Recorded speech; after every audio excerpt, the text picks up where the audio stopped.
C'est-à-dire qu'à partir d'une certaine hauteur, il est impossible d'articuler le texte. Hein.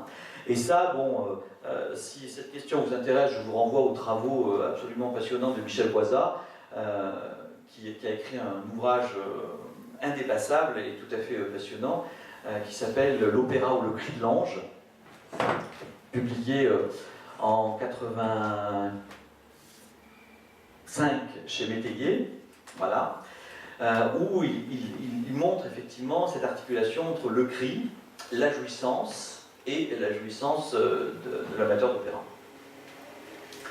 Le rapport donc à la matérialité de la voix en tant que telle, dans l'air, dans l'aria, se libère le plus possible de l'emprise de la signification, et donc à ce moment-là, on frôle le cri. Le cri qui la plupart est évité, la plupart du temps est évité, mais lorsqu'il n'est pas évité, provoque chez l'auditeur une haine terrible. C'est-à-dire qu'on le sait très bien, si la malheureuse cantatrice rate son aigu, hein, l'aigu qui était tant attendu, eh bien, la plupart du temps, ça provoque un déchaînement, des huées, voire des tomates. Hein. Ça se fait plus beaucoup, les tomates, mais les huées, ça existe encore. Hein. Alors, la question qu'on peut se poser, c'est pourquoi? Parce que, bon, un pianiste qui va rater un trait, la plupart du temps, on ne va pas lui jeter des tomates. Un acteur qui a un trou, on est plutôt embêté pour lui, hein, mais on ne va pas le siffler. Un danseur qui se casse la gueule, c'est même très émouvant. J'avais vu une représentation à un moment de Gisèle, il y avait une magnifique danseuse russe du Bolchoï qui dansait avec une grâce mais incroyable, et puis tout d'un coup, blah, elle chute. Incroyable, c'est incroyable, on pensait qu'elle volait, et elle chute. Bon. Et bien tout le monde a fait voilà, tout le monde était terrorisé. Et par contre, si la malheureuse chanteuse rate son aigu, là on lui renvoie des sifflets. Ça c'est intéressant. Pourquoi? Eh bien parce que je crois que ce qui se révèle à ce moment-là, c'est que le sublime de la voix n'est que le voile qui est jeté sur l'aurore du cri. Voilà, c'est tout. C'est-à-dire que l'opéra n'est là que pour viser cette dimension de la jouissance, mais on le met dans une espèce de gaine tout à fait sublime qui nous fait oublier la dimension de la voix qui est en fait le cri. Voilà. Ce qui vient illustrer au plus proche la voix comme objet petit a au sens où Lacan nous en parle, c'est pas la voix chantée, absolument pas. La voix chantée, c'est ce qui nous permet d'oublier la voix comme objet petit a. C'est ce qui permet de la pacifier. La voix, en fait, telle que Lacan en parle, c'est quelque chose d'atroce. C'est quelque chose qui hurle. La meilleure illustration qu'on pourrait donner de la voix au sens d'objet petit a tel que Lacan l'aborde, c'est le célèbre tableau de Munch, le cri. C'est-à-dire que là, ce qui est magnifique, c'est que c'est une bouche ouverte pour l'éternité. Et bien voilà, ça c'est la dimension continue, et vous vous souvenez que une caractéristique d'objet petit a, Lacan nous dit que c'est sa dimension continue. Voilà. Le cri pour la voix, et l'orbite évidée de la tête de mort pour le regard. Voilà. En gros, on pourrait dire qu'on chante pour oublier, ou on va à l'opéra pour oublier qu'on est envahi par nos voix. Pendant qu'on entend ces voix sublimes, on oublie les voix qui nous hantent comme ça, et qui nous poursuivent de leurs injonctions surmoïques, terrifiantes. Donc, et quand on va à l'opéra, on pourrait prendre d'autres dispositifs. Moi, je prends le dispositif opératique parce que c'est un dispositif qui m'intéresse, mais la voix, elle est sollicitée dans bien d'autres dispositifs. Donc, la jouissance est accompagnée, on le sait, de frissons, de larmes, d'abandon de soi, on ferme les yeux. Voilà. Donc, ce sont d'agréables souffrances et des douleurs exquises. Voilà. Et tout de suite, les oxymores baroques apparaissent. À partir de là, on comprend pourquoi effectivement les femmes meurent tant à l'opéra et pourquoi leur mort est si délicieusement bruyante. En effet, pour une Mélisande ou une Mimi qui s'éteignent en silence, c'est à mon sens les deux seuls cas, je veux dire bon, Mimi, et l'autre il s'aperçoit, Mimi, il s'aperçoit qu'elle est morte, elle n'a rien dit. Et même chose pour Mélisande, toutes les autres, et moi je pourrais citer Violetta, Didon, Eurydice, Ariane, Juliette, Mireille, Desdémone, Gilda, Isolde, Loulou, Marie. Elle meurt à plein poumon et ça dure un bon bout de temps. Hein. Voilà. Ben, effectivement, bon, il faut qu'on ait le temps de jouir quand même. Donc ça dure souvent une quinzaine, une vingtaine de minutes. Donc elle meurt parce que dans la situation d'agonie, dans leur expression vocale, ben, quelque chose de ce point du hors-sens est visé. Non pas atteint, mais visé. C'est-à-dire que quand ça atteint, ce point de hors-sens, c'est le cri, et là, effectivement, c'est l'horreur. Donc, en gros, il faut qu'on travaille justement, que les compositeurs travaillent ces espaces où on s'approche, mais on tient la distance par rapport à cet objet qu'est la chose.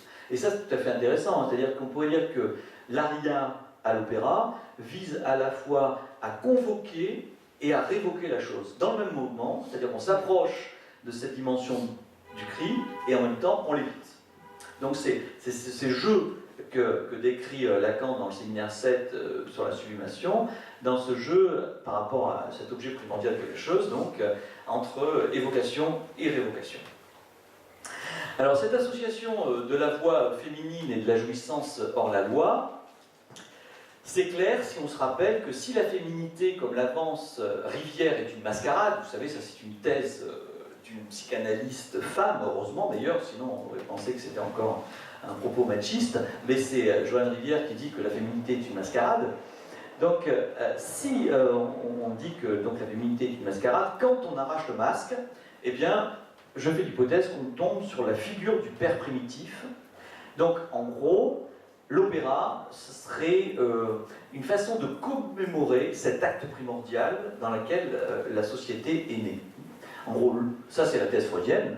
Freud dit, le théâtre, c'est dans Totem et Tabou, le théâtre, c'est une façon de rejouer le meurtre primordial du père. Eh bien, je fais un pas avec Freud, et je dis, l'opéra, c'est une façon de commémorer le meurtre du père et le râle du meurtre du père. C'est-à-dire qu'on peut imaginer que le père, il a dû un petit peu se débattre au moment où il s'est fait tuer, et que ça a dû un petit peu faire du bruit. Voilà. Eh bien, la voix de la cantatrice, c'est effectivement cet écho assourdi et sublimé de ce cri primordial du père. Et là, vous voyez comment j'avance mes pions, moi aussi. Vous me voyez arriver avec mes gros sabots.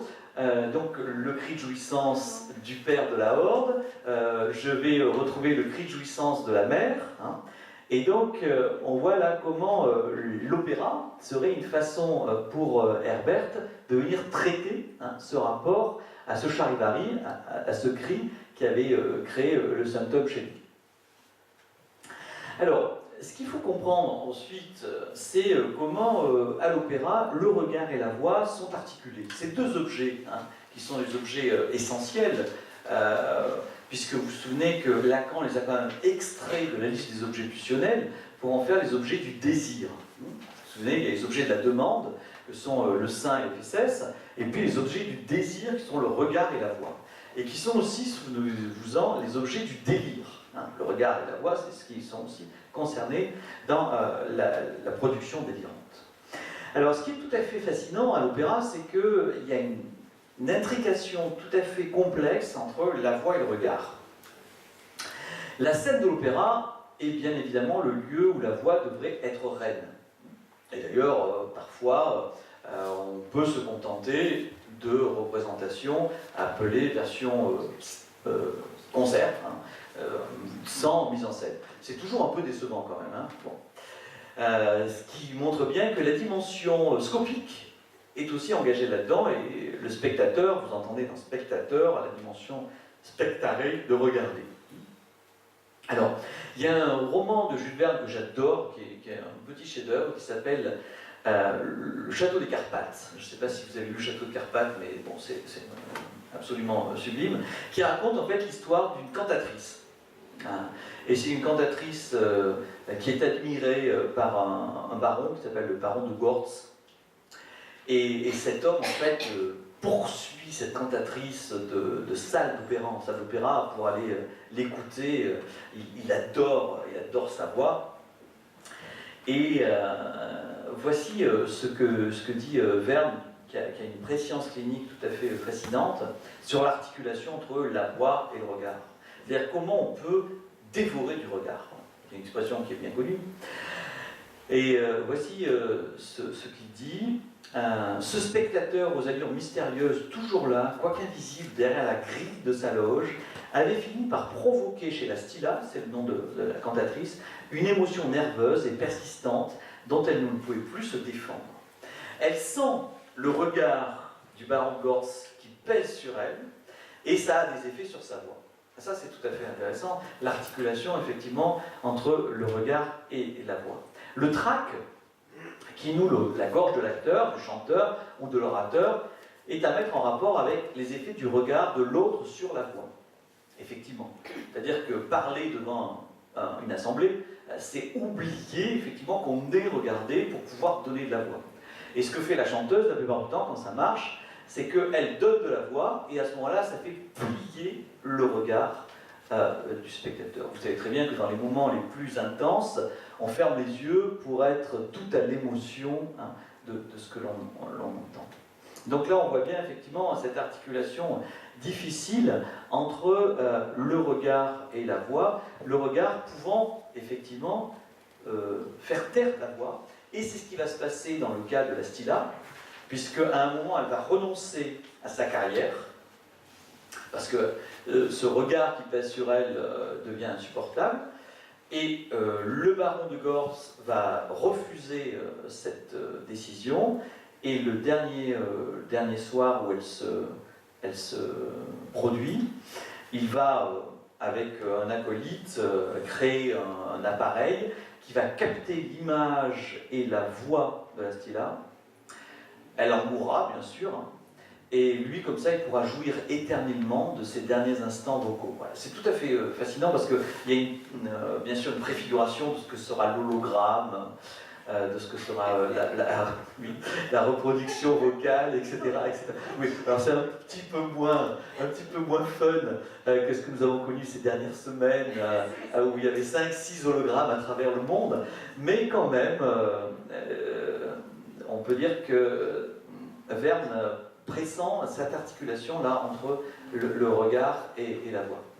En principe, donc, le rapport de force entre le regard du spectateur et la voix de la chanteuse tourne à l'avantage de l'artiste. Mais des fois, c'est pas le cas. Et pour que ça puisse tourner à l'avantage de l'artiste, ou de l'orateur, ou du comédien, il faut effectivement qu'il oublie que le regard de l'autre pèse sur lui, pour pouvoir effectivement donner de la voix. Alors, on pourrait dire que la diva, dans le jeu de la mort, tue le regard de l'autre pour atteindre son oreille en se faisant pure voix. Et ce que ne réussit pas à faire la Stilla, c'est que le regard avide et la dimension dévoratrice orale de l'écoute du baron de Gortz vont la faire taire à jamais. Et là, ce qui est tout à fait intéressant, je n'ai pas le temps de le développer, mais c'est une question qui m'excite beaucoup actuellement, c'est l'articulation entre l'oralité et l'oralité qu'on pourrait écrire A-U-R-A-L-I-T-E. Oralité qui renverrait bien sûr à l'auriculaire. C'est-à-dire qu'il y aurait une façon de dévorer par l'oreille aussi. Donc, et ça articulerait, à mon sens, de façon tout à fait intéressante, ce qui serait de la pulsion orale, de la pulsion qui passe par l'oreille. Voilà. Mais bon, ça c'est quelque chose d'assez complexe, parce que Lacan a pensé l'articulation entre la pulsion orale et la pulsion scopique, entre la pulsion anale et la pulsion invocante, puisque vous vous souvenez, c'est la demande à l'autre et le désir à l'autre, et la demande de l'autre et le désir de l'autre, mais il n'a pas pensé l'articulation entre la pulsion orale et la pulsion invocante, alors qu'à mon sens, c'est quelque chose qui est tout à fait intéressant. Alors, la mise en scène d'opéra va solliciter de façon singulière l'articulation de la voix et du regard. Il serait sans doute trop simplificateur de croire que la seule écoute du petit Hans par le couple constitué par Max Graf, le père réel, et Freud, le père imaginaire, a permis à Herbert d'inventer une solution si spécifique qui, en alliant le voix et le regard, inventait une nouvelle pratique artistique en réinventant un nouveau type de rapport à ces objets pulsionnels, la voix et le regard, qui avaient été mis au centre du dispositif phobique. Pourtant, une fois encore, nous sommes conduits à repérer que c'est précisément le traitement de ces éléments qui, au-delà de la cure, continue à faire énigme, qui sera repris et mis en œuvre au cours de la pratique artistique. Alors, pour terminer, j'aimerais vous montrer comment on peut repérer le tressage de la voix et du regard dans la psychanalyse, dans la critique et dans la mise en scène. Ce sont les trois positions qui seraient la position de Freud, la position de Max Graf, le père, et la position d'Herbert Graf, le fils. Alors, pour Freud, on pourrait dire qu'il invente la psychanalyse en rendant public le théâtre privé de l'hystérique. Les études sur l'hystérie, 1895. Théâtre qu'il va détacher du seul regard en abandonnant sa position de maître hypnotiseur pour accepter de se laisser renseigner par le savoir du patient qui trouve à s'ordonner dans la dimension de la parole et de la voix. Donc, il se dégage de la dimension scopique pour pouvoir accéder à cette dimension de la parole. La dimension musicale, quant à elle, est en retrait. Néanmoins, la présence à ses côtés de grands musicologues viennois que sont Graf et Bach permettent à elle seule de relativiser ce qu'on a pris l'habitude d'appeler maintenant l'inintérêt de Freud pour la musique. Je crois que c'est plus une ambivalence de Freud pour la musique qu'un inintérêt. Enfin, Freud était capable de chanter tout Don Giovanni. Bon, quand on ne s'intéresse pas à la musique, voilà. Et puis il y a des lettres aussi où il dit « Ah putain, il y a un patient qui vient pas ce soir, super, je vais aller voir Don Giovanni à l'opéra. » Bon, voilà. Donc, il était quand même, à mon avis, au moins aussi musicien que la plupart d'entre nous. Donc pour Max Graf, donc le père du petit Hans, la musique est première. Et la psychanalyse est abordée dans sa possibilité de rendre compte du complexe procès de la création. C'est ça qui l'intéresse en fait, le père du petit Hans. Et les questions traitées par Max Graf à l'occasion des soirées de la Société psychologique du mercredi articulent éthique et esthétique. Ça aussi c'est tout à fait passionnant. Je vous engage à aller lire ces volumes qui sont sortis, qui s'appellent Les premiers psychanalystes, où il y a les comptes rendus en fait, des rencontres des mercredis. Et on y trouve là les quelques interventions que Max Graf a pu faire à l'occasion de ces soirées. Et il a aussi une expression absolument sublime, encore une fois. C'est-à-dire que Sadger, qui est un des premiers psychanalystes à entourer Freud, était une espèce de spécialiste de ce qu'on appelait la pathographie. Alors, pathographie, c'est quoi? C'est-à-dire c'est une lecture de l'œuvre à partir de la vie de l'auteur. Donc, en gros, on dit « Ah ben voilà, il fait ça parce que... » Et donc, Max Graf trouvait que Sadger utilisait cette méthode avec un manque de tact absolument terrible, et il le traite de bousilleur d'âme. C'est génial, hein, bousilleur d'âme. Donc effectivement, les psychanalystes ne doivent pas être des bousilleurs d'âme, c'est-à-dire qu'effectivement, il vaut mieux pas, mais c'est ce que parfois ils peuvent être, lorsque effectivement l'interprétation se fait violente, lorsque l'interprétation se fait effectivement unicausale, etc., etc. Donc Max Graf, il va écrire un livre qui a été publié en français et qui est tout à fait intéressant, qui s'appelle « L'atelier intérieur du musicien », et qui est un des seuls essais, à ma connaissance, qui vise à essayer de comprendre quel est le processus psychique lié à la création musicale. Voilà. Donc c'est un bouquin tout à fait passionnant. Et il y a un autre essai aussi qui est tout à fait intéressant, qui sera Wagner dans le Hollandais volant. Donc il travaille sur l'opéra de Richard Wagner, le vaisseau fantôme. Et le texte est publié dans la collection qui sera inaugurée par Freud avec Gradiva. Donc ces essais de ce qu'on va appeler ensuite, de façon un peu maladroite, psychanalyse appliquée. Donc ça c'est la position, on pourrait dire, de Max Graf. Et la position d'Herbert, donc le petit Hans, lui, il aura commencé par l'analyse. Sa mère, je vous rappelle, est une ancienne patiente de Freud et son père est un de ses premiers collaborateurs. Et Herbert expérimente lui-même la méthode psychanalytique à l'occasion de son épisode phobique, à partir duquel on va voir apparaître son intérêt pour la mise en scène d'opéra. Donc on voit que les dimensions du théâtre, de la musique, du regard, de la voix font ici irruption, et ce, non pas dans une dimension d'effraction traumatique, comme cela avait pu être le cas d'un épisode phobique, mais sous une forme sublimatoire. Alors pour continuer à avancer, et pour terminer, on pourrait se poser la question suivante, qu'est-ce que mettre en scène ? Qu'est-ce que c'est que mettre en scène ? Et particulièrement, qu'est-ce que c'est que mettre en scène un opéra ? Eh bien, je soutiens qu'une mise en scène d'opéra, en tout cas une mise en scène, qu'elle soit d'opéra ou de théâtre, est une interprétation au plus près de ce que la psychanalyse nous enseigne. Une interprétation, c'est le contraire d'une lecture. Elle n'ajoute pas, elle retranche, elle ne surcharge pas, elle coupe, elle ne badigeonne pas, elle ne recouvre pas, mais elle scande et ponctue. Et nous retrouvons ici la différence que Freud faisait entre hypnose et psychanalyse dans un texte de 1904 qui s'appelle, un petit texte magnifique, sur la psychothérapie. Voici ce que nous dit Freud en 1904. Le plus grand contraste existe entre la méthode analytique et la méthode par suggestion. Le même contraste que celui formulé par le grand Léonard de Vinci relativement aux beaux-arts. Per via di pore e per via di levare.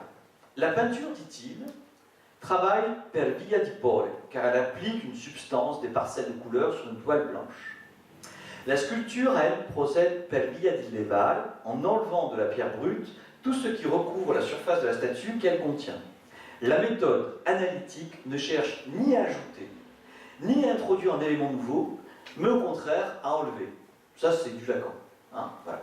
Je pense qu'effectivement, on est là sur une ligne de démarcation tout à fait essentielle entre ce qui va relever de toutes les pratiques psychothérapiques, qui vont viser effectivement à ajouter du sens, à ajouter du... Enfin voilà, et tout ce qui relève de la psychanalyse, qui, elle, vise effectivement à enlever. Voilà. Nous pourrions retrouver ici l'opposition entre la mise en scène comme lecture, Mesguich étant par exemple le roi de la mise en scène comme lecture, il a une idée qui va l'imposer sur toute la pièce, où on ajoute ce qui a été compris de l'œuvre, et la mise en scène devient alors le résultat de ce que l'on a lu, de ce que l'on a compris, etc., etc. Et puis la mise en scène comme interprétation, où ce qui est interrogé est la relation d'inconnu. Cette question de la lecture et de l'interprétation se rencontre dans toute mise en scène. Et quelle est alors la spécificité du dispositif opératique tel que Herbert Graf l'a posé ? Michel Schneider, un collègue psychanalyste que vous connaissez sans doute, il a écrit des ouvrages à la fois sur la musique, mais il a écrit un très beau roman qui s'appelle Dernière séance, qui concerne donc la cure de Marilyn Monroe, où il fait l'hypothèse que ce qui a tué Marilyn Monroe, c'est la psychanalyse. Je trouve ça magnifique comme hypothèse. Donc lisez le bouquin de Michel Schneider, Dernière séance, c'est tout à fait intéressant. Donc Michel Schneider, dans un ouvrage sur l'opéra, dit la chose suivante. L'opéra, dit-il, je ne suis pas d'accord avec lui, mais je le cite, après je dirai pourquoi je ne suis pas d'accord. L'opéra est la musique des gens qui n'aiment pas la musique. La musique de ceux qui préfèrent parler du décor, des costumes, des éclairages, louant une bonne mise en scène quand ils voient de beaux décors ou de beaux costumes. Peu comprennent que l'essentiel dans une mise en scène d'opéra est la mise en jeu de chanteurs, c'est-à-dire la musique autrement dite. Alors là, je suis d'accord avec lui à la fin, mais je ne suis pas d'accord, bien sûr, avec le début. Cette critique, à mon sens, bien sûr, ne s'applique qu'aux mauvaises mises en scène, où rien ne se dit, sous prétexte que le tout de la représentation réside dans la performance vocale. On voit alors une élaboration scénique et se contente de prendre le champ des significations convenues comme référent du texte du livret, ce qui conduit à la construction d'un espace spéculaire, inconsistant et insignifiant. Le spectacle lyrique repose alors sur la présence de la voix et non sur ses effets de coupure. La voix n'est plus le médium d'une œuvre ni l'oblique de la fable. Elle est idéalisée, voire fétichisée, inscrivant non pas le lieu d'une absence, mais celui d'une présence fallacieuse que je vous engage à écrire avec PH, bien sûr, pour entendre la dimension phallique que la voix peut prendre par moment. C'est ce que fait le baron de Gortz. Bien sûr que pour lui, la voix, c'est l'objet qu'il faut absolument posséder. Mais la plupart d'entre nous, amateurs d'opéra, nous ne sommes pas les barons de Gortz, et nous sommes capables effectivement de nous confronter à cette absence de l'objet, et c'est ça que nous allons tester, expérimenter, soirée après soirée, lorsque nous allons à l'opéra. Le spectacle, le public assujetti à la voix, se constitue alors pour Schneider non seulement dans la compréhension de ce qui se dit, mais au-delà qu'un dire puisse advenir. La mise en scène d'opéra ne saurait être autre que musicale, et ça je suis d'accord avec lui. Et donc vocale, mais seulement ce qu'elle est la réponse inconsciente déployée par le metteur en scène dans le temps et l'espace du message reçu de l'œuvre. Et ça, c'est mon hypothèse. C'est-à-dire que je fais l'hypothèse que l'artiste, le metteur en scène, je parle du metteur en scène là, c'est celui qui, récepteur du message que lui envoie l'œuvre, est capable de se transformer en émetteur, c'est-à-dire de répondre de ce qu'il a entendu de l'œuvre pour la rendre entendable par l'autre. Voilà. Donc vous voyez, on pourrait dire qu'à ce moment-là, il crée une espèce d'inscription dans le circuit de la pulsion invocante. C'est-à-dire qu'il est entendu par l'œuvre, et ça je trouve c'est intéressant. C'est-à-dire c'est pas lui qui entend l'œuvre, mais il est entendu par l'œuvre, il est entendu par la musique, et il se met ensuite à parler l'œuvre d'une certaine manière pour la rendre entendable à celui qui va venir le voir. Donc, on pourrait dire qu'en prenant la parole après avoir entendu l'appel de l'œuvre, après être entré en résonance avec elle, le metteur en scène témoigne de ce que cela lui dit, mais pas comme cela lui chante, bien sûr. Donc, mettre en scène l'opéra revient à mettre en scène non des mots, mais des voix. D'ailleurs, ce travail met en perspective la voix où l'expressivité du chant tente d'approcher ce que la parole n'a pu saisir. La représentation d'opéra réalise dès lors le nouage du réel, introduit par la présentification de l'objet voix, mais aussi du regard, de l'imaginaire, qui correspond à la lecture induite par les costumes, les décors, les codes, le jeu, et du symbolique, qui est la coupure créée par l'interprétation. Donc, le nouage de ces trois registres. Ce nouage permet à l'œuvre de ne pas se trouver aplati, que ce soit au niveau des effets de signification du livret, des effets vocaux ou des tableaux proposés, car à l'inverse, ce nouage constitue un tissage des trois dans lequel l'intervention du metteur en scène tend à s'effacer. Je vous le rappelle, donc Herbert Graff, le metteur en scène, se disait un homme invisible, comme il l'annonçait déjà dans le titre de ses mémoires. Un homme qui serait soluble dans le spectacle. Cette invisibilité tendrait jusqu'à l'anonymat, permettant d'aboutir à ce que l'interprétation de l'œuvre ne tienne plus, durant le temps de la représentation, au nom des auteurs, des chanteurs ou des effets de voix. À ce titre, on pourrait dire que l'œuvre laisse toute la place à l'inouï. C'est-à-dire qu'une mise en scène, c'est ce qui effectivement va nous permettre d'entendre ce que nous n'avons jamais entendu et de voir ce que nous n'avons jamais vu dans l'œuvre. C'est ça qui nous émerveille dans des grandes mises en scène. Bon, j'ai revu il y a 2 ans très très belle mise en scène de Carsen du Songe d'une d'été. Bon, je me souviens, je l'avais vu il y a 20 ans au moment de la création à Aix. Je veux dire, bon, les gens étaient émerveillés parce que Carsen nous faisait voir et nous faisait entendre le songe comme on ne l'avait jamais pensé.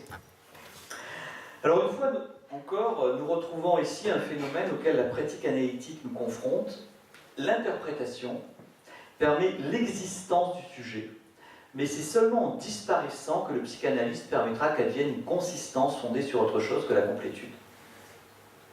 À partir de là, Herbert Graff a conçu son art comme un artisanat transmissible qui n'était donc pas destiné à assurer la seule consistance de son nom. L'ouvrage de son père, concernant l'esthétique musicale psychanalytique, s'intitulait déjà « L'atelier intérieur du musicien ». Cette question de la transmission n'est pas étrangère à l'histoire d'Herbert Graff. En effet, c'est en 1910, comme je vous le disais déjà précédemment, que Max Graf se détachera du groupe des proches de Freud dont il jugeait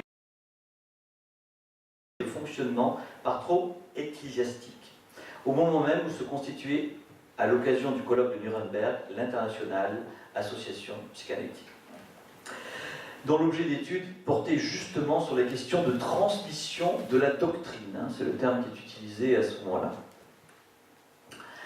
La dimension artistique de la psychanalyse, l'art de la psychanalyse, sembla dès lors devoir laisser la place à une transmission ad integrum. Or, l'artiste est celui qui est guidé par un transfert sur un réel innommable.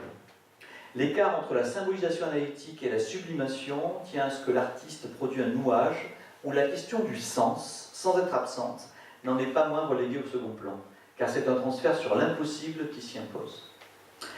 Le petit Herbert est alors celui qui, de récepteur du modèle freudien et du désir paternel, devient émetteur et créateur d'une forme articulant l'invisible, que fouille le regard, l'inouï, que convoque la voix, et l'immatériel des corps mis en jeu. En fait, nous découvrons avec Herbert Graf que la mise en scène d'opéra n'est en rien la gesticulation insignifiante de sublime gosier, mais l'écriture, à partir de l'ombilique que constitue la voix, d'une dramaturgie de voilement-dévoilement de la voix de l'interprète, articulée à un voilement-dévoilement du regard du spectateur. C'est cette articulation-là qui fonctionne.